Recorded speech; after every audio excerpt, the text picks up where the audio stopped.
महिला आरक्षण के रास्ते में इंडी का रोड़ा, विपक्ष को भारी पड़ा विरोध। पीएम मोदी क्या करने वाले हैं? इंडी गठबंधन ने गंवा दिया गोल्डन चांस, फिर लटक गया महिला आरक्षण। एंटी वुमेन का टैग कर देगा नुकसान। संसद में राहुल गांधी ने फिर कर दिया काट। पीएम मोदी के लिए वो कहा, मच गया हंगामा और बीजेपी ने कहा माफी मांगो। इधर संसद में संग्राम, उधर राहुल गांधी पर एफआईआर। अब किस मामले में फंसे हैं राहुल? बचना मुश्किल हो जाएगा। आज राहुल गांधी समेत इंडी गठबंधन ने फिर से एक गोल्डन चांस गंवा दिया। पूरे देश की नजर आज संसद पर थी। हर किसी को इंतजार था कि आज संसद से महिला आरक्षण का रास्ता साफ हो जाएगा या नहीं हो पाएगा, लेकिन जिसका डर था वही हुआ। इंडी गठबंधन ने महिला आरक्षण से जुड़े संविधान संशोधन को पास नहीं होने दिया। 2029 में महिलाओं को 33% आरक्षण मिलने की राह में इंडी गठबंधन ने रोड़ा अटका ही दिया, जबकि इंडी गठबंधन को समझाने मनाने के लिए खुद पीएम मोदी लगे हुए थे। बार बार अपील की थी कि अमित शाह ने 1 घंटे तक विपक्ष की हर आपत्ति का जवाब दिया, जहां तक भरोसा दिया कि 50% सीटें बढ़ाने वाली बात लिखित में भी दे दूंगा। लेकिन इंडी गठबंधन तो पहले से ही सोचकर आया था कि पीएम मोदी को हराना है, पीएम मोदी को क्रेडिट ना मिल जाए। यानी कि पीएम मोदी को हराने के चक्कर में इंडी गठबंधन ने आधी आबादी के अरमानों पर पानी फेर दिया। महिला आरक्षण का जो सपना 30 सालों से लटका हुआ है, उसे और लटका दिया इंडी गठबंधन। इंडी गठबंधन तो इस बात पर खुश है कि उसने मोदी को हरा दिया है। इंडी गठबंधन की जीत हो गई, मोदी शाह की जोड़ी हार गई। इसी बात से खुश है इंडी गठबंधन। लेकिन क्या पीएम मोदी को हराने के चक्कर में इंडी गठबंधन में सियासी बलंडर कर दिया है? क्योंकि आज पूरे देश ने देखा कि विपक्ष ने महिला आरक्षण से जुड़े बिलों को पास नहीं होने दिया। अब विपक्ष से लेकर जो भी माहौल बना ले, लेकिन उन पर महिला विरोधी होने का ठप्पा लग गया है। कल पीएम मोदी ने भी चेताया था, इसका विरोध करोगे तो मोदी को फायदा होगा। आज अमित शाह ने भी कह दिया कि अगर विरोध किया तो ग्राउंड पर महिला का गुस्सा देखने को मिलेगा। आज पाठशाला में आपको बताऊंगा कि कैसे आज महिला आरक्षण से जुड़ा बिल संसद से पास नहीं हो पाया। आपको बताऊंगा कि बिल पास ना होने को राहुल गांधी कैसे अपनी जीत बता रहे हैं। आपको यह भी बताऊंगा कि क्या महिला आरक्षण पर संसद में हार पीएम मोदी ने 2029 में अपनी जीत पक्की कर ली है। संसद में आज क्या क्या हुआ, अमित शाह ने कैसे महिला आरक्षण पर फैसला जो फैलाया जा रहा था भ्रम, एक एक भ्रम का उन्होंने जवाब दिया, उसकी हवा निकाल दी। क्या महिला आरक्षण का चैप्टर क्लोज हो गया है या पिक्चर अभी बाकी है, यह भी आज आपको बताऊं। इधर राहुल गांधी सदन में जीत का जश्न मना रहे हैं। उन पर कोई बड़ी मुसीबत ऐसा लग रहा है कि आ गई थी और वो मुसीबत टल गई है, इसकी भी बात होगी। लेकिन सबसे पहले देखिए आज दिन भर कैसे महिला आरक्षण बिल पर सियासी घमासान मचा।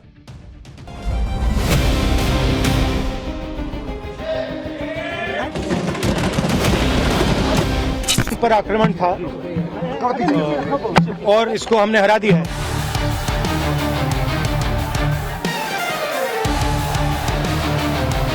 कभी इससे सहमत नहीं हो सकते कि आप इस महिला आरक्षण को इस तरह से परसीमन से जोड़ें कि वो पुरानी जनगणना पर चले जिसमें ओबीसी शामिल भी नहीं है।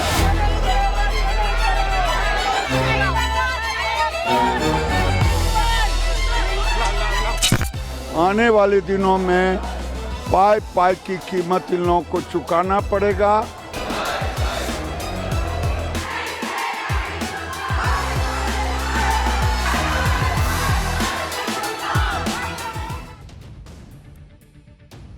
अब से कुछ देर पहले ही संसद में महिला आरक्षण से जुड़े बिल पर वोटिंग हुई। यह बिल संविधान संशोधन 131वां विधेयक 2026 था, जिस पर वोटिंग हुई और इस बिल के तहत ही लोकसभा की सीटें बढ़कर 250 करने का प्रस्ताव था। जब संविधान संशोधन पर वोटिंग हुई तो सरकार नंबर गेम में पिछड़ गई। आप देखिए संसद में जो वोटिंग हुई, वोटिंग के वक्त कुल मौजूदा सांसद 528 थे और बहुमत चाहिए था 326 का। बिल के पक्ष में वोट पड़े 998 यानी कि 298। बिल के विरोध में 230 वोट पड़े, यानी कि एनडीए को अपनी लोकसभा में कुल क्षमता से ज्यादा ही वोट पड़े, लेकिन संविधान संशोधन के लिए जो 2/3 बहुमत चाहिए था वो हासिल नहीं हो पाया। यह संविधान संशोधन बिल ही 33% महिला आरक्षण को लागू करने का रास्ता साफ करता है, लेकिन इंडी गठबंधन अड़ गया। संविधान संशोधन बिल के गिरने के बाद लोकसभा को कल तक के लिए स्थगित कर दिया गया। संसद के अंदर की जंग तो वोटिंग के साथ खत्म हो गई। अब बारी संसद के बाहर नैरेटिव की लड़ाई की है। नंबर गेम की लड़ाई तो इंडी गठबंधन जीत गया, लेकिन सवाल है कि क्या वो नैरेटिव की लड़ाई पीएम मोदी से हार गया है? क्योंकि पीएम मोदी ने तो पहले ही कह दिया था कि इस बिल का विरोध भारी पड़ जाएगा। सियासी फायदा बीजेपी को हो जाएगा। और अब वही माहौल भी बन रहा है। संसद में बिल के लटकने के बाद बाहर बीजेपी सांसदों ने संसद परिसर में जबरदस्त विरोध प्रदर्शन किया। स्पष्ट है कि कांग्रेस पार्टी, विशेष रूप से राहुल गांधी, हर बात का विरोध करते हैं। और आज जब नारी उत्थान और नारी विकास के लिए नरेंद्र मोदी की सरकार समर्पित है, उसका भी विरोध। सीट बढ़ा दिया गया, 50% का कमिटमेंट भी दे दिया गया, ऑफर दिया गया, उसका भी विरोध। तो स्पष्ट है कि ये लोग नारी विकास, नारी वंदन, नारी रिप्रेजेंटेशन के पूरे मांग का विरोध करते हैं। देश की जनता और देश की माताएं बहनें उनको कभी माफ नहीं करेंगी। कांग्रेस और इंडी सेक्शन ने जिस ढंग से फिर महिला बिल को गिराने का काम किया, ये देश की जनता और नारी शक्ति ने देखा और उनके चेहरे को भी देखा है। आने वाले दिनों में पाई पाई की कीमत इन लोगों को चुकाना पड़ेगा। हमें तो 293 से 298 मिला, ये मेरे लिए खुशी का बात है। देखिए, महिलाओं के आरक्षण के लिए लाया गया संविधान संशोधन का विधेयक आज जिस तरह से गिरा है और जिस तरह से कांग्रेस ने देश को बांटने के अपने एजेंडा को एक बार फिर पुरजोर शब्दों में रखा, कांग्रेस का चाल, कांग्रेस का चरित्र और कांग्रेस का चेहरा तीनों बेनकाबू हैं। इधर बीजेपी ने विपक्ष के खिलाफ मोर्चा खोल दिया है। ये माहौल बना दिया है कि इंडी गठबंधन की वजह से महिलाओं को 33% आरक्षण मिलते मिलते रह गए। उधर इंडी गठबंधन इसी में खुश है कि उन्होंने संसद के अंदर नंबर गेम में पीएम मोदी को हरा दिया, क्योंकि चुनाव में तो इंडी गठबंधन नंबर गेम जीत नहीं पाता, तो संसद के अंदर ही वोटिंग में जीतकर खुशी मनाई जा रही। राहुल गांधी ने कहा कि उन्होंने महिलाओं के नाम पर संविधान तोड़ने के लिए एक गैर संवैधानिक चाल चली। भारत ने यह भी देखा है, भारत ने इसे रोक दिया है। तमिलनाडु के मुख्यमंत्री एमके स्टालिन ने कहा कि तमिलनाडु ने दिल्ली को हराया। 23 अप्रैल को हम दिल्ली के घमंड और उसको सपोर्ट करने वाले गुलामों को एक साथ हराएंगे। टीएमसी सांसद कल्याण बनर्जी ने कहा यह शुरुआत है हार की, अब यह ट्रेलर है, आगे अभी देखना क्या होगा। टीएमसी सांसद डेरेक ओब्रायन ने कहा यह नरेंद्र और अमित के अंत की शुरुआत है। आप सोचिए, इंडी गठबंधन के दिमाग में यही चल रहा है कि उन्होंने पीएम मोदी और अमित शाह को हरा दिया। सुनिए संसद के बाहर इंडी गठबंधन के नेताओं ने क्या क्या कहा। के आरक्षण की बात नहीं थी, ये देश के लोकतंत्र की बात थी, ये देश की अखंडता की बात थी। हम कभी इससे सहमत नहीं हो सकते कि आप इस महिला आरक्षण को इस तरह से परसीमन से जोड़ें कि वो पुरानी जनगणना पर चले जिसमें ओबीसी शामिल भी नहीं है। तो ये मुमकिन ही नहीं था कि ये बिल पारित हो, और मेरे ख्याल से हमारे देश के लोकतंत्र के लिए, हमारे देश की अखंडता के लिए ये एक बहुत बड़ी जीत है। संविधान पर आक्रमण था और इसको हमने हरा दिया है, तो अच्छी बात है। नहीं, हमने क्लियरली बोला है कि ये महिला बिल नहीं है। ये हिंदुस्तान का राजनीतिक जो स्ट्रक्चर है, इलेक्टोरल स्ट्रक्चर है, उसको बदलने की कोशिश है। ये हमने रोक दिया है। और मैं अभी कह रहा हूं, प्रधानमंत्री से कह रहा हूं, अगर आप महिला बिल चाहते हैं, 2023 का महिला बिल निकालिए, उसका इम्प्लीमेंटेशन आज से करिए, और पूरा का पूरा ऑपोजिशन 100% आपको समर्थन देगा और महिला बिल हम इमीडिएट इम्प्लीमेंटेशन करा देंगे। जो हमारा पक्ष था वो हमने अपना पक्ष बिल्कुल साफ रखा है, और लगता तो ये कि फिर गाड़ी थमी रह गई, लगता कोशिश में कुछ कमी रह गई होगी। और हम महिला आरक्षण के पक्ष में हैं। महिलाओं को आरक्षण मिले, उनको सुरक्षा मिले, उनका सम्मान बढ़े, उनको स्थान मिले, और लोकतंत्र में जो उनको स्थान मिलना चाहिए उसके पक्ष में है। समाजवादी पार्टी या विपक्ष ने कोई भी महिला आरक्षण को लेकर के विरोध नहीं किया, लेकिन उसके साथ जो महिलाओं का हक अधिकार को हरण करना चाहते थे, वो लक्ष्मण रेखा ऐसी खींची विपक्ष ने, उस लक्ष्मण रेखा के बाहर नहीं आ पाए। पूरा ये पूरा वेल प्लान्ड है भारतीय जनता पार्टी द्वारा, क्योंकि वो जानते हैं कि समाजवादी पार्टी और सभी ऑपोजिशन पार्टीज ने मिलकर महिला आरक्षण बिल को 2023 में पास कराया था। लेकिन ये कहीं ना कहीं डिलिमिटेशन की एक्सरसाइज को ये लोग पूरे देश में लाना चाहते थे बिना जनगणना कराए, जो संविधान का प्रावधान है। और ये नहीं चाहते हैं कि देश संविधान से चले। जो समाजवादी पार्टी का और जो पूरा विपक्षी दल यही कह रहा है कि जो सत्ता दल है ये इतने मोह में, ये अपनी कुर्सी छोड़ना नहीं चाहते। और क्योंकि इनका जनाधार अब खिसकता जा रहा है, क्योंकि जानते हैं कि जाने वाली सरकार है ये, तो ये महिलाओं का नाम लेके अपने आप को बचाने की कोशिश कर रहे हैं। इंडी गठबंधन को लग रहा है कि उन्होंने पीएम मोदी को हरा दिया है। अरविंद केजरीवाल को यही लग रहा है कि मोदी जी के अहंकार की हार हो गई है। मोदी सरकार की उल्टी गिनती शुरू हो गई, यानी कि संसद में जीत से विपक्ष को नया जोश मिल गया। लेकिन विपक्ष को संसद में आई आम महिलाओं को भी सुनना चाहिए। सुनिए, जो महिलाएं पहुंची थी उन्होंने क्या कहा। बिल पास नहीं हुआ, थोड़ा दुख हुआ। क्या नतीजा आता है यही सुनने के लिए हम आए थे। हम इसलिए आए थे, महिला का था तो महिलाओं का आनंद होगा, पर नहीं हुआ इसलिए हम नाराज हो गए, निराश हो गए। कल तो होगा ही होगा, बिल तो पास, उम्मीद है होगा ही होगा। हमें नारी शक्ति के बोलते इसको पूरा निर्णय मिलेगा, ऐसे ही होगा। हमें भी पूरी आशा थी, लेकिन अभी थोड़ा भरोसा है कि हो जाएगा। नारी शक्ति जिंदाबाद, हो जाएगा, हमें पूरा विश्वास है। विपक्ष तो बार बार ये कह रहा है कि उसने परिसीमन बिल को फेल कर दिया है, मोदी शाह की चाल को फेल कर दिया है, लेकिन परिसीमन बिल महिला आरक्षण से जुड़ा है, इसलिए विपक्ष को इसका सियासी नुकसान भी हो सकता है। उस पर महिला विरोधी होने का ठप्पा भी लग सकता है। ये बात विपक्ष के नेता भी समझ रहे हैं और शायद इसीलिए अब ये सफाई भी दी जा रही है। वो महिला आरक्षण के विरोध में नहीं है। सुनिए। महिलाओं के आड़ में हमारा नाम लेके हम नहीं चाहते कि बीजेपी अपनी राजनीतिक रोटियां सेके, तो उसका ये विरोध हुआ है। वो बिल खारिज हुआ है। जो महिला बिल है वो आज भी इंटैक्ट है, और ये सरकार अगर इनकी नीयत सही है तो ये 2029 में 543 सीट पे 33% आरक्षण करे, ऐसा हमारी मांग है। और अगर ये नहीं करते हैं तो असल चेहरा किसका महिला विरोधी है वो सामने आ जाए।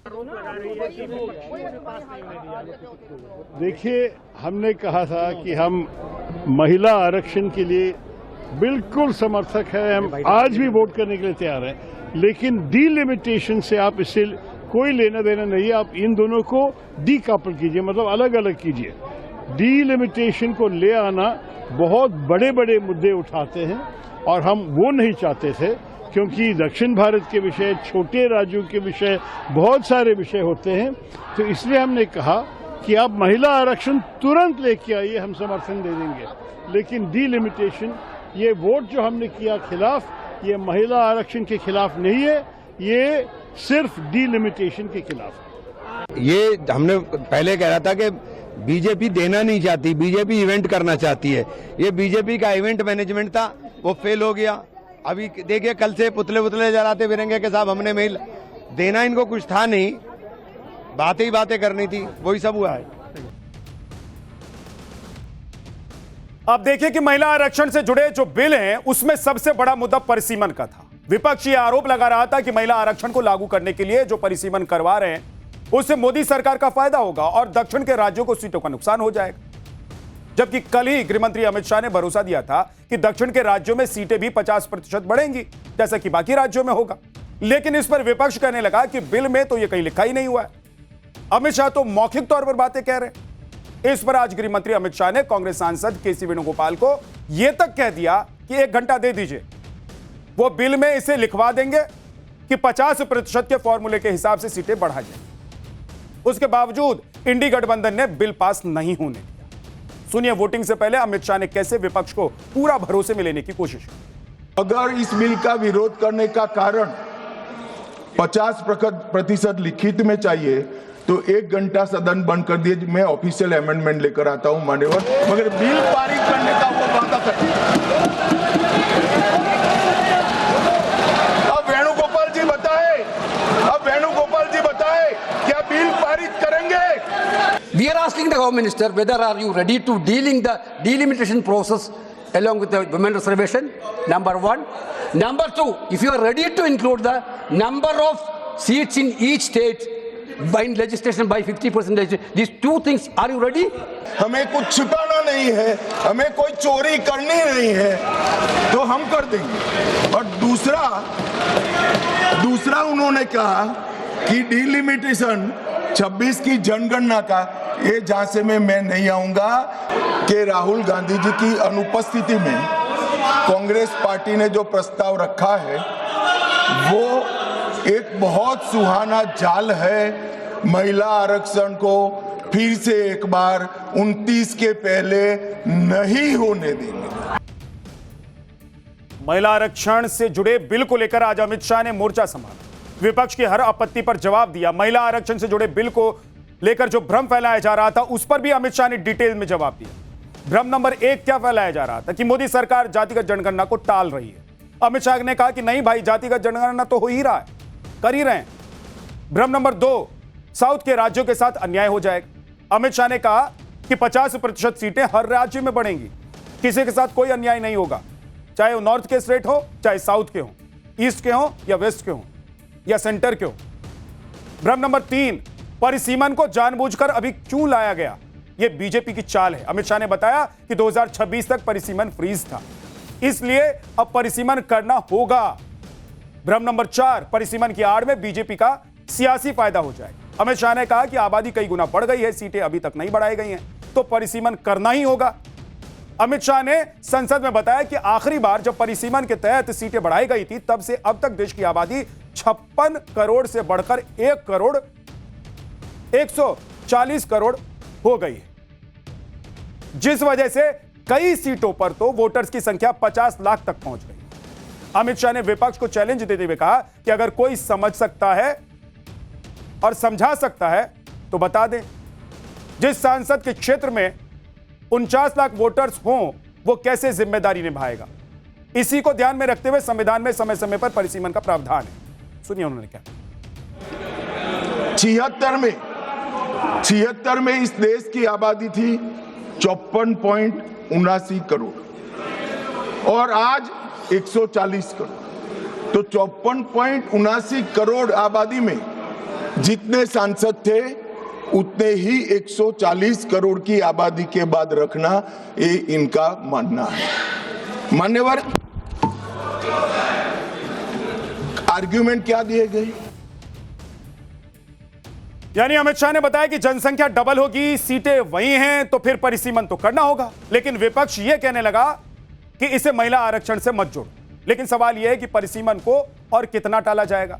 आज नहीं तो कल परिसीमन तो होना ही है।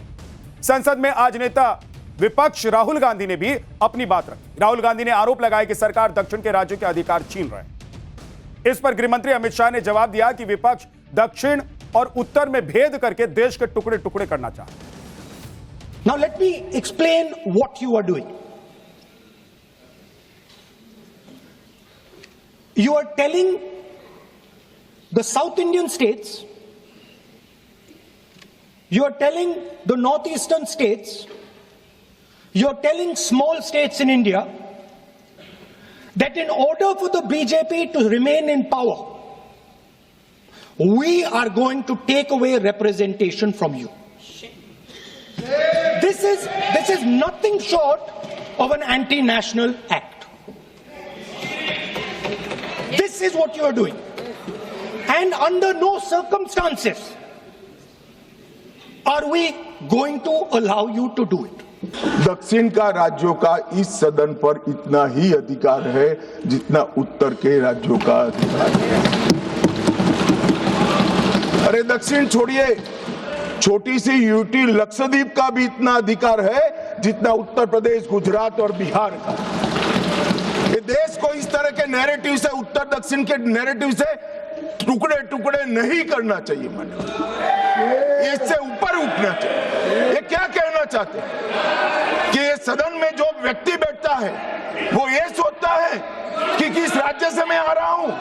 मान्यवर, हम शपथ लेते हैं तो मन से लेते हैं। जो संविधान हाथ में लेकर शपथ लिए हैं वो उत्तर दक्षिण का भेद कराना चाहते हैं, हम नहीं होने देंगे।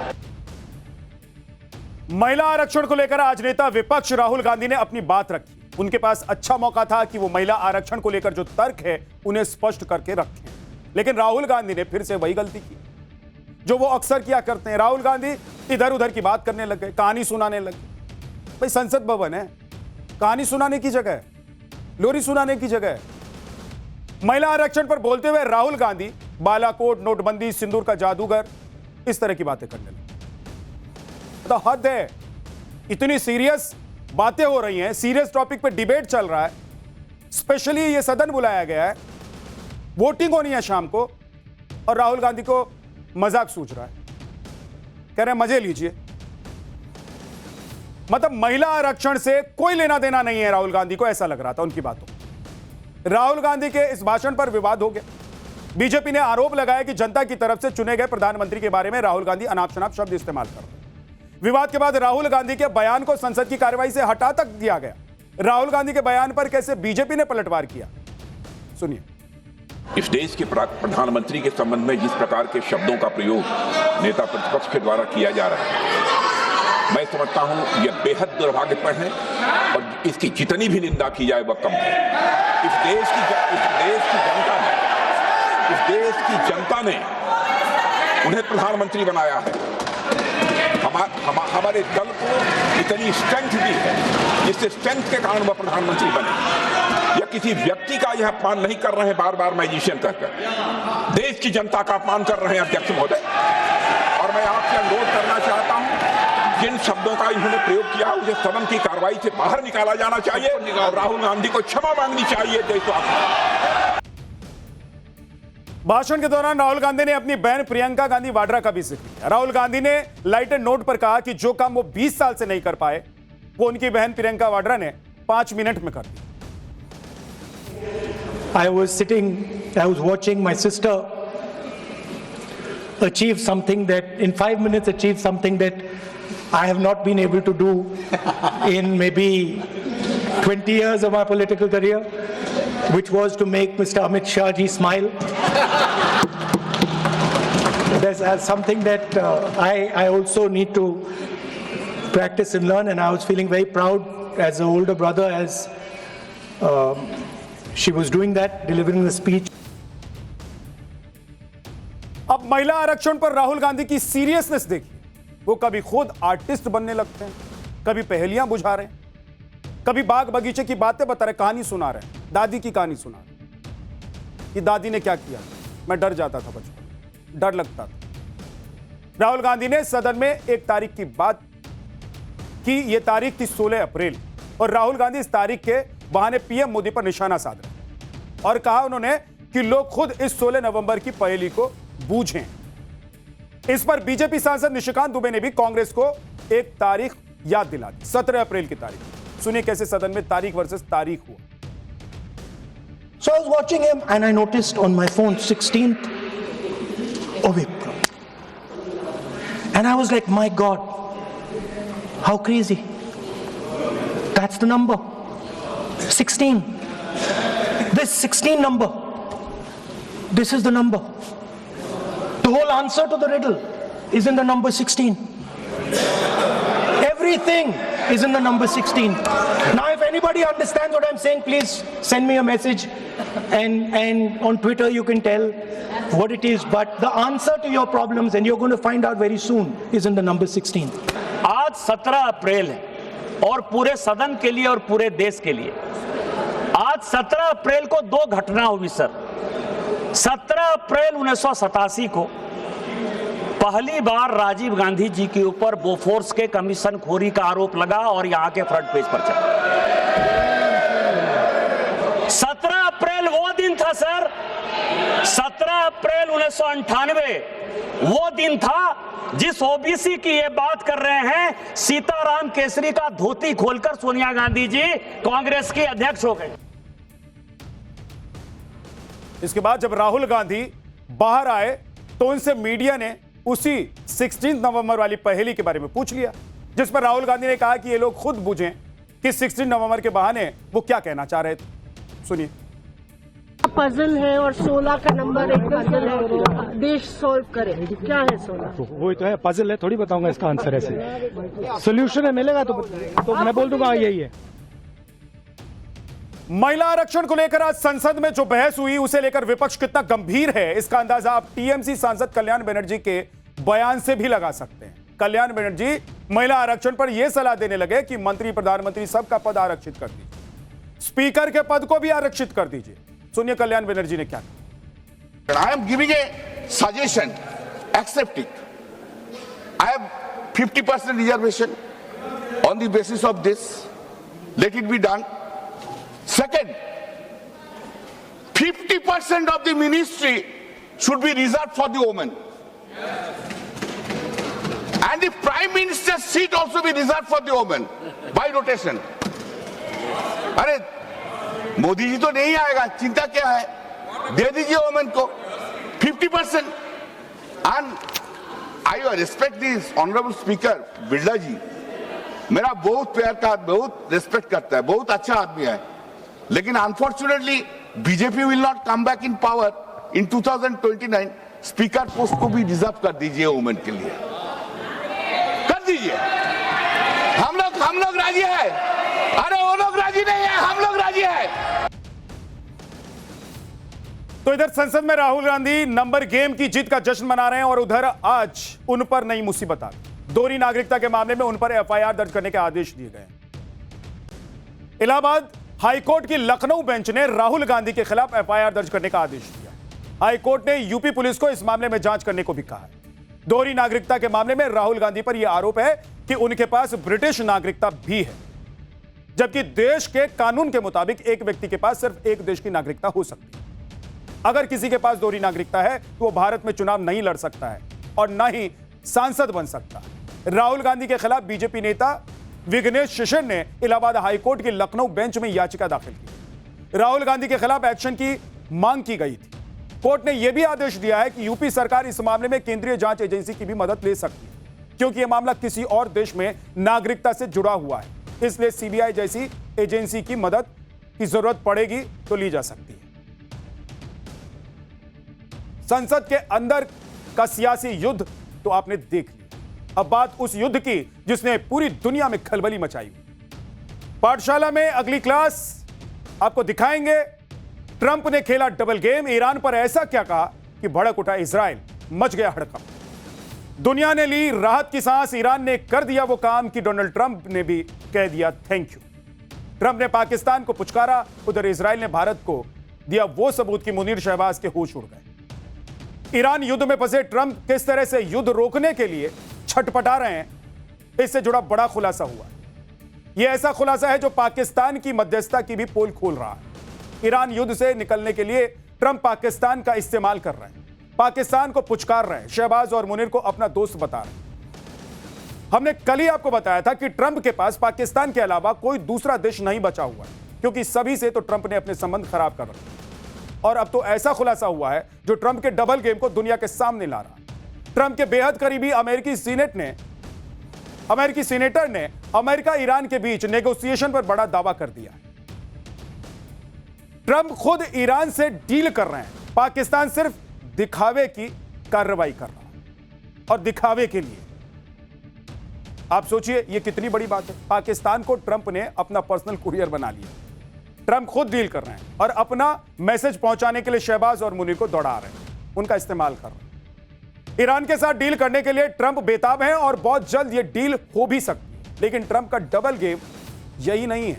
कहा जा रहा है कि इजराइल भी ट्रंप से नाराज है, क्योंकि ट्रंप ने इजराइल लेबनान सीज फायर का ऐलान किया। सीज फायर के लिए ट्रंप ने इजराइल से पूछा तक नहीं।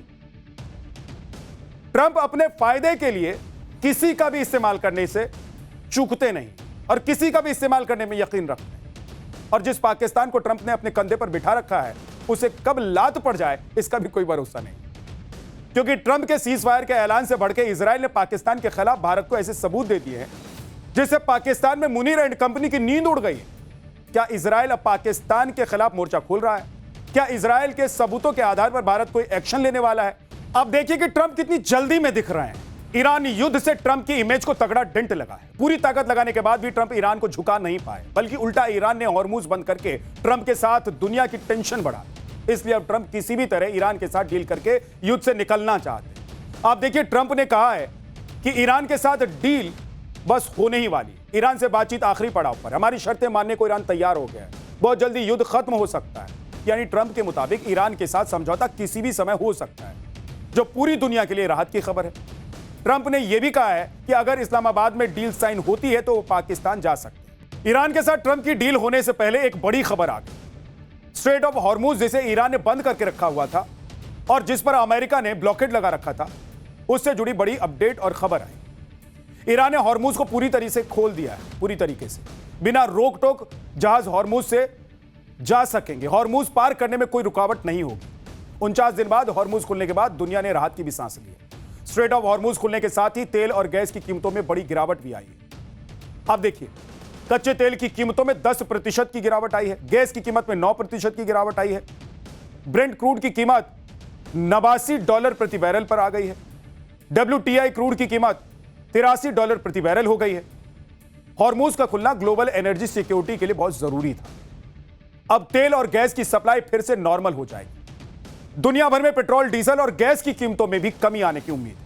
ट्रंप ने भी हॉर्मुज खुलने का स्वागत किया है, लेकिन यह भी कहा है कि जब तक ईरान से समझौता नहीं हो जाता है और युद्ध रुक नहीं जाता है, हॉर्मुज पर अमेरिकी ब्लॉकेड जारी रहेगा। अब हॉर्मुज का खुलना संकेत है कि अमेरिका और ईरान में डील होने वाली है। अगर ईरान और अमेरिका में समझौता हो जाता है और युद्ध खत्म हो जाता है तो यह पूरी दुनिया के लिए बहुत बड़ी खबर हो, क्योंकि युद्ध की वजह से कई देश प्रभावित हो रहे हैं, इकोनॉमी पर इंपैक्ट पड़ रहा है। ईरान के साथ अमेरिका का समझौता होने के संकेत तो पहले से ही मिलने लगे थे, जब ट्रंप की भाषा बदल गई थी। आपको ईरान अमेरिका डील से जुड़े 5 संकेत बताता हूं। पहला संकेत तो यही है कि ट्रंप पिछले कुछ दिनों से लगातार शांति और बातचीत का जिक्र कर। ट्रंप ने कहा भी था कि सीज फायर बढ़ाने की जरूरत नहीं पड़ेगी क्योंकि ईरान समझौता करना चाहता है। दूसरा संकेत यह है कि इजराइल और लेबनान में सीज फायर हो गया है। ईरान लगातार इसकी डिमांड कर रहा था। अब सीज फायर होने के बाद ईरान अमेरिका समझौते की उम्मीद बढ़ गई। तीसरा संकेत यह कि न्यूक्लियर मुद्दे पर सहमति बन गई है। ट्रंप दावा कर रहे हैं कि ईरान अपना न्यूक्लियर डस्ट अमेरिका को देने को तैयार हो गया। चौथा संकेत यह है कि ट्रंप खुद पाकिस्तान जाने की बात कर रहे हैं। अगर डील होने की संभावना नहीं होती तो ट्रंप पाकिस्तान जाने की बात नहीं कर। पांचवा संकेत यह कि अमेरिका ईरान के बीच बैकडोर से सारी बातचीत हो चुकी है। आने वाली बैठक में दोनों देशों में समझौता संभव है। और शायद यही वजह है कि ट्रंप अब ईरान पर प्यार भी लुटा रहे हैं। जिस ईरान की सभ्यता खत्म करने की धमकी दे रहे थे, उसी ईरान के लिए ट्रंप कह रहे हैं कि हमारे रिश्ते बहुत अच्छे हो गए। ईरान के साथ अमेरिका की डील लगभग होने वाली है। अब तो ईरान ने हॉर्मुज भी खोल दिया है और सारे संकेत यही कह रहे हैं कि डील लगभग होने ही वाली। आप ये तस्वीरें देखिए, ईरान के राष्ट्रपति खुलेआम बेखौफ होकर साइकिल चलाते दिखाई दे रहे हैं। ईरान के राष्ट्रपति पेजेश्कियान के साथ कई और मंत्री अधिकारी भी हैं। ईरान के राष्ट्रपति ने इस्फान शहर में साइकिलिंग की, साइकिल चलाई इन्होंने, जहां अमेरिका का दावा है कि ईरान की न्यूक्लियर साइट है।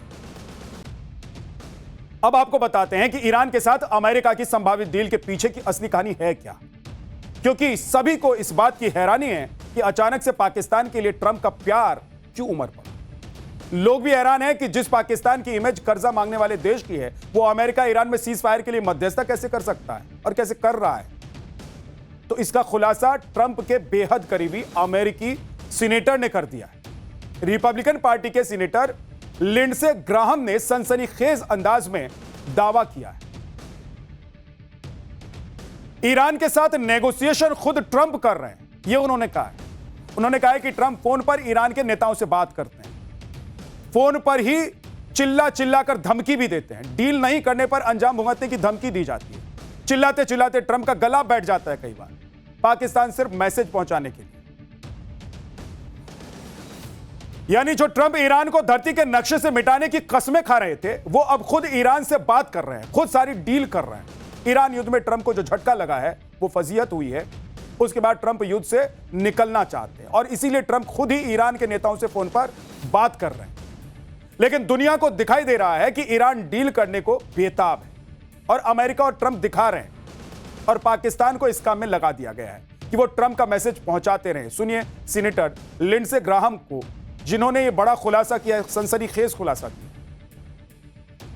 यानी अमेरिका ईरान के बीच डील डायरेक्ट ट्रंप कर रहे हैं, तो पाकिस्तान इसमें कहां फिट हो रहा है और पाकिस्तान इसमें है क्यों? पाकिस्तान में पब्लिक भी यही कह रही है कि ट्रंप ने पाकिस्तान का इस्तेमाल किया है। जैसा ट्रंप कहते हैं वैसा ही शहबाज और मुनीर करते हैं। लोग तो यहां तक कह रहे हैं कि ट्रंप की चापलूसी में शहबाज मुनीर ने हद पार कर दी। यानी ट्रंप ने अपने फायदे के लिए पाकिस्तान को सिर पर बिठाकर रखा है। ट्रंप की इसी विदेश नीति की अमेरिका में जमकर आलोचना हो रही है। अमेरिका में लोग कह रहे हैं कि ट्रंप ने अमेरिका के सहयोगी देशों को लगातार नीचा दिखाया। यूरोप के साथ अमेरिका के संबंध सबसे निचले स्तर पर आ गए। ट्रंप ने भारत को छोड़कर पाकिस्तान जैसे देश को चुन लिया, जिसने अमेरिका की सालों की कूटनीतिक मेहनत पर पानी फेर दिया। यानी ट्रंप ने कई अमेरिकी राष्ट्रपतियों की मेहनत अपनी सनक में बर्बाद कर दी। सुनिए, जापान में अमेरिका के राजदूत रहे इमैनुअल ने कैसे ट्रंप की विदेश नीति की धज्जियां उड़ा दी। ट्रंप को हर चीज का क्रेडिट चाहिए। ईरान पर हमला किया तो मैंने किया, ईरान से डील होगी तो मेरी वजह से होगी, दुनिया भर के युद्ध में मैं कूदा तो युद्ध रुकवा दिया, मुझे नोबेल मिलना चाहिए। इसी चक्कर में ट्रंप ने अपने सहयोगियों से संबंध खराब कर दिया। और इसी कड़ी में सबसे नया नाम इजराइल का है। ट्रंप ने इजराइल और लेबनान के सीज फायर का ऐलान किया, लेकिन अब इसी से इजराइल के नाराज होने की भी खबर है।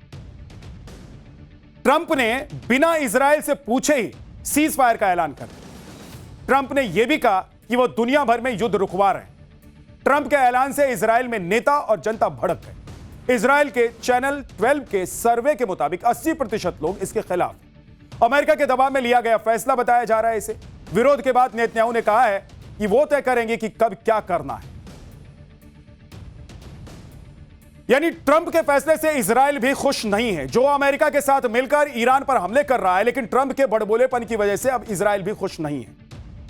उधर ट्रंप के सीज फायर के ऐलान से बढ़ के इजराइल ने नया दांव भी चल दिया। इजराइल ने ट्रंप के नए नए चहेते पाकिस्तान के खिलाफ ऐसा चक्रव्यूह रच दिया है जिससे शहबाज एंड कंपनी परेशान हो गई। इजराइल ने आतंकियों संगठनों से जुड़ी खुफिया जानकारी भारत को एक डोजियर के रूप में सौंप दी, जिससे पाकिस्तान के आतंकी ठिकानों और हमास के बीच का कनेक्शन सामने आ गया। डोजियर के मुताबिक हमास और लश्कर ए तैयबा के करीबी रिश्ते हैं।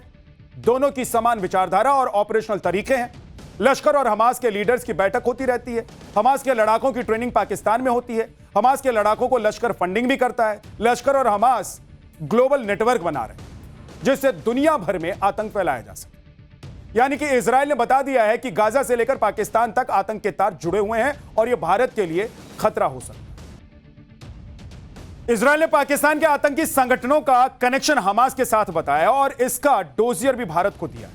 यह कोई छोटी घटना नहीं है, यह छोटी बात नहीं है, क्योंकि इजराइल अपने दुश्मनों को माफ नहीं करता है, साफ करने में यकीन रखता है। अगर यह साबित हो जाता है कि हमास को पाकिस्तान से मदद मिल रही है, ट्रेनिंग और फंडिंग हो रही है, तो शहबाज और मुनीर की टेंशन बढ़ जाएगी। क्योंकि एक्सपर्ट्स के मुताबिक पाकिस्तान के खिलाफ इजराइल ऑपरेशन का माहौल बना सकता है। पाकिस्तान के आतंकी ठिकानों पर निशाना बना सकता है इजराइल। पाकिस्तान पर ऑपरेशन सिंदूर जैसे एक्शन हो सकते हैं। हालांकि अभी यह सब संभावनाएं हैं, लेकिन इजराइल का जो ट्रैक रिकॉर्ड है उसे देखते हुए कहा जा रहा है कि पाकिस्तान की मुश्किलें बढ़ने वाली हैं, पाकिस्तान के लिए मुसीबत आने वाली है। भारत के हाथों ऑपरेशन सिंदूर में पिटने के बाद पाकिस्तान उबर नहीं पा रहा है। किसी तरह ट्रंप की चापलूसी करके पाकिस्तान काम चला रहा है। लेकिन अगर इजराइल ने कुछ करने का ठान लिया तो शायद ट्रंप भी इजराइल को नहीं रोके, जैसा लेबनान में इस वक्त दिखाई दे रहा है कि चाहकर भी ट्रंप इजराइल को रोक नहीं पा रहे।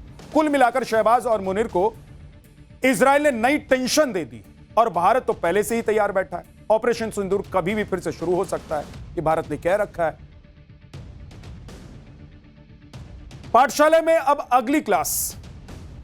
टोपी, नमाज, हिंदू देवताओं का अपमान, नासिक टीसीएस धर्मांतरण केस में पीड़िता का वो खुलासा सुनकर रोंगटे खड़े हो जाए। हिंदुओं का धर्म परिवर्तन करा देने वाला ऐसा कॉर्पोरेट गैंग जो पकड़ाया तो बड़ा पर्दा उठ गया।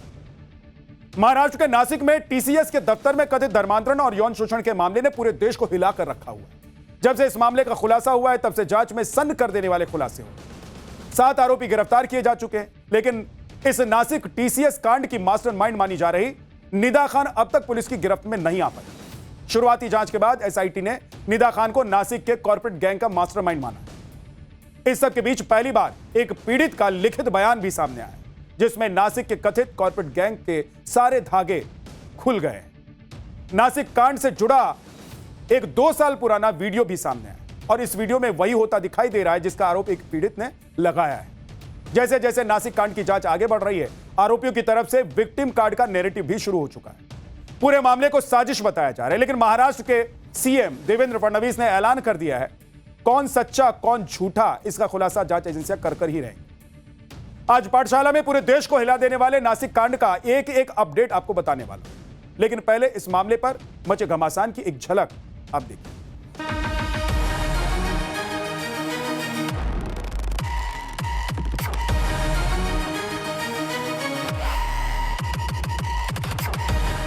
ये मामला बहुत सीरियस मामला है और इस पर बहुत कड़ी कार्रवाई हम लोग कर रहे हैं। और फोर्सफुली धर्म परिवर्तन के लिए ऐसे कोई भी सेंटेंसेस यूज किए नहीं गए, सिर्फ देवी देवताओं के बारे में कुछ बोला गया है।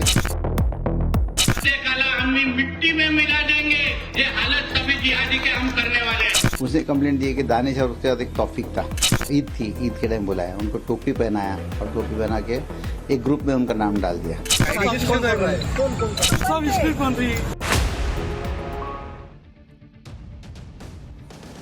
सबसे पहले नासिक टीसीएस कांड में हुए सबसे बड़े खुलासे की बात। पहली बार इस मामले में एक पीड़ित का लिखित बयान सामने आया है। मराठी में लिखी गई इस शिकायत ने नासिक में टीसीएस के दफ्तर में कथित धर्मांतरण की साजिश के सारे धागे खोल कर रख दिए। शिकायत में पीड़ित ने दावा किया है कि उसने साल 2022 में टीसीएस कंपनी ज्वाइन की। ज्वाइनिंग के साथ ही उस पर कई तरीके से दबाव बनाना शुरू कर दिया गया, जिसमें जरूरत से ज्यादा काम, हिंदू देवी देवताओं का अपमान, जबरदस्ती नॉनवेज खिलाना और विरोध करने पर परेशान करना, ये सब बातें शामिल। पीड़ित के मुताबिक तौसीफ टीम लीडर था, ऐसे में मजबूरी थी कि उसे हर निर्देश उसका मानना पड़ता था। आगे पीड़ित ने लिखा है कि तौसीफ और दानिश ऑफिस में काम करते समय कभी भी अचानक कोई भी काम करने के लिए कह देते थे। रात में देर होने पर वो उसे अपने साथ डिनर के लिए होटल ले जाने के लिए मजबूर कर देते थे, जबरदस्ती करते थे और जबरदस्ती नॉनवेज खाने के लिए भी उस पर दबाव डाला जाता था। पीड़ित ने अपनी शिकायत में तौसीफ और दानिश के अलावा शाहरुख और रजा मेमन को भी कथित धर्मांतरण गैंग का हिस्सा बताया। पीड़ित ने अपनी शिकायत में यह भी आरोप लगाया है कि करीब 2 साल पहले आरोपी तौसीफ ईद पर उसे अपने घर लेकर गया, जहां जबरदस्ती सिर पर टोपी पहना दी उसके और नमाज पढ़ने के लिए मजबूर किया। टोपी पहनाने वाले फोटो लेकर एक ग्रुप में डाल दी गई और उसे भी ग्रुप में ऐड कर दिया गया। पीड़ित के इस आरोप पर 2 साल पुराना यह वीडियो भी मुहर लगा रहा है, जिसमें आरोपी तौसीफ पीड़ित को टोपी पहनाता हुआ दिखाई दे रहा है। पीड़ित ने घर ले जाकर टोपी पहनाने और नमाज पढ़ने के लिए मजबूर करने के लिए अपनी शिकायत में तौसीफ के साथ ही आरोपी दानिश का भी नाम लिया। सुनिए आरोपी दानिश के वकील ने इन आरोपों पर क्या कहा। 35 साल का उम्र का इंसान है, मेल आदमी। उसने कंप्लेंट दी कि दानिश और उसके बाद एक तौफीक था। इन लोगों ने उनको परसीव किया, उनके साथ बहुत सी बातें की और वो हिंदू डेटीज को नाम रखते थे और मुस्लिम धर्म कैसा अच्छा ही बतलाते थे। और उस बिना पे उस नमाज के टाइम, ईद थी, ईद के टाइम बुलाया, उनको टोपी पहनाया और टोपी पहना के एक ग्रुप में उनका नाम डाल दिया कि ही ऐसा उनका बोले कि कन्वर्शन के पीछे थे। पीड़ित ने अपनी चिट्ठी में तौसीफ और दानिश के साथ ही कंपनी में काम करने वाले दूसरे आरोपियों पर भी कई गंभीर आरोप लगाए, जिनमें से कुछ गंभीर आरोप के बारे में आपको बता देता हूं। पीड़ित के मुताबिक ऑफिस में काम के बीच अक्सर तौसीफ और दानिश उसे घेर लेते और हिंदू देवी देवताओं का मजाक उड़ाते थे और अपने मुस्लिम धर्म अपनाने के लिए उकसाया जाता था। पीड़ित का आरोप है कि पिता का बीमारी का फायदा उठाकर आरोपियों ने धर्म परिवर्तन का दबाव बनाया और कहा कि ऐसा करने पर सारी समस्याएं ठीक हो जाए। पीड़ित ने अपनी शिकायत में दावा किया है कि उसका परिवार रामदास स्वामी का भक्त है, ऐसे में वो भी धर्म के सभी नियमों का पालन करता है और गले में रुद्राक्ष की माला भी पहनता है। पीड़ित के मुताबिक यही धार्मिक पहचान तौसीफ और दानिश को खटकती थी।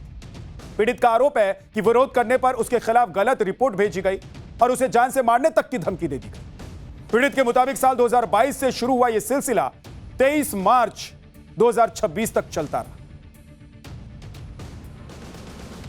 पीड़ित की शिकायत में लगाए गए आरोपों से रोंगटे खड़े हो जाते हैं और उसके आरोपों की सच्चाई जल्द ही जांच में सामने आने की उम्मीद भी की जा रही है, क्योंकि अब तो महाराष्ट्र के सीएम देवेंद्र फडणवीस ने भी ऐलान कर दिया है कि वो इस मॉड्यूल की तह तक पहुंचेंगे और जरूरत पड़ने पर सेंट्रल एजेंसीज की मदद भी ली जाएगी।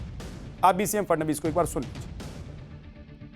ये मामला बहुत सीरियस मामला है और इस पर बहुत कड़ी कार्रवाई हम लोग कर रहे हैं और बिल्कुल ध्यान में आता है कि एक मॉड्यूल के तहत इसको किया गया है। फॉर्चुनेटली टीसीएस जैसी कंपनी ने बहुत बड़ी भूमिका इसमें ली है। किसी को भी शील्ड हम नहीं करेंगे। इस प्रकार की भूमिका टीसीएस ने ली है और टीसीएस के प्रमुख ने भी इसकी बहुत निंदा की है। और मुझे लगता है कि इस मॉड्यूल के तार कहां तक है इसकी जांच हम लोग करेंगे। हम लोगों ने सेंट्रल एजेंसीज को भी इत्तला दी है और आवश्यकता के अनुसार उनकी भी मदद इसमें ली जाएगी। नासिक में देश की जानी मानी आईटी कंपनी टीसीएस के बीपीओ में कथित धर्मांतरण और यौन शोषण के मामले में कंपनी मैनेजमेंट ने बड़ा एक्शन भी लिया है। मामले में फरार चल रही आरोपी निदा खान को कंपनी ने तत्काल प्रभाव से सस्पेंड कर दिया। निदा खान का जो सस्पेंशन लेटर सामने आया है उसने निदा खान को लेकर चल रही कई अफवाहों पर विराम लगा दिया। अब तक यह कहा जा रहा था कि निदा खान कंपनी की एचआर हेड थी, लेकिन सस्पेंशन लेटर में साफ लिखा हुआ है कि निदा खान 27 दिसंबर 2021 से कंपनी में प्रोसेस एसोसिएट पद पर काम कर रही। निदा खान के सस्पेंशन लेटर में कंपनी ने बेहद सख्त लहजे में कहा है कि पुलिस और न्यायिक मामले जैसी गंभीर स्थिति को देखते हुए उन्हें तुरंत प्रभाव से निलंबित किया जाता है। इसके साथ ही टीसीएस के नेटवर्क तक निदा खान की एक्सेस को भी बंद कर दिया गया है। मैनेजमेंट ने सख्त निर्देश दिया है कि निदा खान कंपनी के किसी भी दूसरे कर्मचारी से इस पर बात ना करें। इस बीच निदा खान की गिरफ्तारी के लिए छापेमारी जारी है। आज एसआईटी की टीम एक निदा खान के रिश्तेदार के घर एक रिश्तेदार को लेकर थाने के मुमरा इलाके में पहुंची। सूत्रों के मुताबिक एसआईटी को मुख्य आरोपी निदा खान के मुमरा में होने की जानकारी मिली। पुलिस के सूत्रों के हवाले से जो उसे जानकारी मिली है कि निदा खान प्रेग्नेंट भी है और इसका हवाला देकर वो गिरफ्तारी से बचने के लिए अग्रिम जमानत लेने की कोशिश में जुटी। सुनिए निदा खान पर लगे आरोपों पर उसके वकील ने क्या कहा। एफआईआर आप देखेंगे तो उसमें फोर्सफुली धर्म परिवर्तन के लिए ऐसे कोई भी सेंटेंसेस यूज किए नहीं गए। सिर्फ देवी देवताओं के बारे में कुछ बोला गया है जिससे उनकी भावना दुखी है कंप्लेनेंट की। इस टाइप की कंप्लेंट है। फोर्सफुली कोई एक्ट हुआ है, फोर्सफुली धर्मांतर के लिए, ऐसा कोई भी एफआईआर 8 एफआईआर में से कोई भी एफआईआर में ऐसा कुछ मेंशन नहीं किया गया है।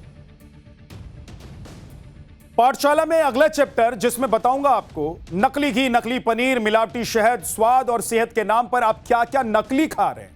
लिस्ट आ गई है। 2000 किलो नकली पनीर, 2000 किलो नकली घी, 15,000 किलो नकली शहद। सेहत से खिलवाड़ करने वालों क्या तगड़ा एक्शन हुआ है। आजकल शुद्ध के नाम पर बाजार में ऐसी धोखाधड़ी हो रही है कि पता ही नहीं चलता कि क्या असली है और क्या नकली है। जरूरी नहीं कि महंगा और अच्छी पैकिंग में मिल रहा सामान अच्छा ही होगा। खाने का नकली सामान बेचने वाले तो लोगों को इसी ट्रैप में फंसा रहे हैं। अब तो नकली सामान का स्वाद भी ऐसा होता है कि अच्छे अच्छे फूड जो ब्लॉगर हैं वो भी असली और नकली में फर्क नहीं कर पा रहे हैं। खाने का सामान लोगों को महंगा भी मिल रहा है और मिलावटी भी है। आप देखिए कि पनीर में केमिकल और कीटाणुनाशक का इस्तेमाल किया जा रहा है। देसी घी में पाम ऑयल और रंग मिलाया जा रहा है। मीठे शहद में राइस सिरप मिला दिया जा रहा है। बताओ, हद हो रही।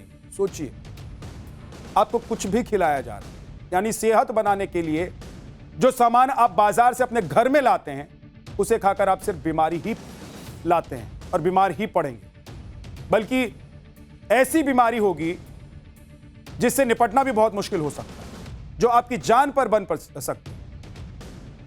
कहां हजारों किलो नकली पनीर की बड़ी खेप पकड़ी गई, कहां ब्रांडेड देसी घी के नाम पर धोखाधड़ी हो रही और कहां मीठे शहद की कड़वी सच्चाई सामने आई है। मिलावटखोरों के गोरख धंधे की एक एक तस्वीर आज आपको दिखाने जा रहे हैं। लेकिन पहले खाने वाले हर सामान में मिलावट करके कैसे आपकी सेहत के साथ खिलवाड़ किया जा रहा है उसका एक ट्रेलर देखिए।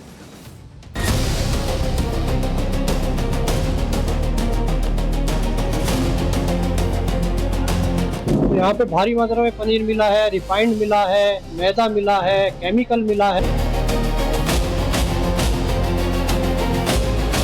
राइस सिरप की मिलावट पाई गई है जो कि सेहत के लिए हानिकारक है। सेहत और स्वाद के लिए अगर आप पनीर खाते हैं तो सावधान हो जाइए। मेरठ में खाद्य विभाग ने पनीर की ऐसी फैक्ट्री पकड़ी है जहां हजारों किलो नकली पनीर मिला है। ये नकली पनीर बड़े बड़े कंटेनर्स में भरकर रखा गया था। जब खाद्य विभाग के अधिकारी यहां पहुंचे तो वो भी हैरान रह गए। ये नकली पनीर डिलीवरी के लिए तैयार था। अगर ये नकली पनीर नहीं पकड़ा जाता तो कुछ दिनों में ये आपके घर तक, आपके किचन तक पहुंच सकता। नकली पनीर बनाने के लिए बोरों में कास्टिक सोडा भरकर रखा गया। नीले ड्रमों में वो केमिकल मिला है जिससे नकली पनीर तैयार किया जा रहा था और इसी बड़ी मात्रा में नकली पनीर का प्रोडक्शन हो रहा था। ये देखकर अधिकारी हैरान है। नकली पनीर को बनाने वाला रिफाइंड तेल भी मिला है। एक दो नहीं बल्कि रिफाइंड तेल के कई कंटेनर इस नकली पनीर की फैक्ट्री से बरामद किए गए। अधिकारियों के मुताबिक इस फैक्ट्री से 2800 किलो बना हुआ नकली पनीर जब्त किया गया। इसके अलावा 5800 लीटर दूध, 510 लीटर रिफाइंड और पामोलिन तेल, नकली पनीर बनाने के लिए 35 किलो मैदा, 15 लीटर पारदर्शी संदिग्ध तरल पदार्थ, सफेद तरल पदार्थ और नीले रंग का केमिकल मिला। सुनिए कि मेरठ पहुंची खाद्य विभाग की टीम ने क्या बताया। तो यहाँ पे भारी मात्रा में पनीर मिला है, रिफाइंड मिला है, मैदा मिला है, केमिकल मिला है जो कि प्रतिबंधित है, नहीं लगना चाहिए। तो उसी के चलते टीम ने नमूने लिए हैं सभी चीज़ के। जो सारी चीज़ें हैं वो सीज कर दी गई हैं नियम अनुसार, और जो पनीर है मिलावटी से नष्ट कराया जा रहा है। सर और क्या क्या मिला है इसके साथ? इसके अलावा कुछ एक नीला तरल पदार्थ मिला है जो संदेहास्पद है, एक सफ़ेद पारदर्शी तरल पदार्थ मिला है एक ड्रम में, एक फॉर्मेलिन मिली है जो कि नहीं होनी चाहिए इस यूनिट पे। नकली देसी घी की फैक्ट्री का भी भंडाफोड़ हुआ है। यह सूरत में हुआ है, जहां स्वास्थ्य विभाग ने 2000 किलो से ज्यादा नकली देसी घी बरामद किया। पुलिस ने सबका फूड्स नाम की फैक्ट्री पर छापा मारा, जहां से पुलिस ने नकली घी और पैकिंग मशीनरी और कैश समेत 36 लाख रुपए का सामान भी जब्त किया। आरोपियों ने नकली घी बनाने के लिए पूरी यूनिट बना रखी थी। फैक्ट्री में यह नकली घी बड़े बड़े ड्रमों में भरकर रखा गया था। खाद्य विभाग की टीम जब मौके पर पहुंची तो हैरान रह गई। नकली घी बनाने के लिए केमिकल को सिरिंज में भरकर इस्तेमाल किया जा रहा था। आरोपी पूरी नापतौल के साथ नकली घी तैयार कर रहे थे। शुरुआत में तो खाद्य विभाग की टीम भी असली और नकली का फर्क नहीं पकड़ पाई, लेकिन मौके से जो केमिकल मिला है उसके बाद 2 लोगों की गिरफ्तारी हुई। आप जानकर हैरान रह जाएंगे कि आरोपियों ने फसाई लाइसेंस भी नहीं लिया था। फसाई लाइसेंस ले लिया था, यह हैरानी की बात है, ताकि किसी को शक ना हो, लेकिन इस लाइसेंस की आड़ में वो शुद्ध घी के नाम पर केमिकल वाला मिलावटी घी बेच रहे थे। सुनिए सूरत पुलिस ने क्या बताया। ये लोग 1 किलो घी में से 15 किलो डुप्लीकेट घी बनाते थे। उसमें जो घी बनाते थे उसमें पाम ऑयल, वनस्पति ऑयल, डुप्लीकेट घी, डुप्लीकेट बटर, वो सब मिलाते थे। उसमें एसेंस भी डालते थे और कलर भी डालते थे, और ये पूरा हानिकारक घी बनाते थे। और 2 साल से ये काम कर रहा था, और उसका बिजनेस सूरत सिटी और पूरे साउथ गुजरात में फैला हुआ है। For more of such videos, do like, share and subscribe to ET Now Swadesh.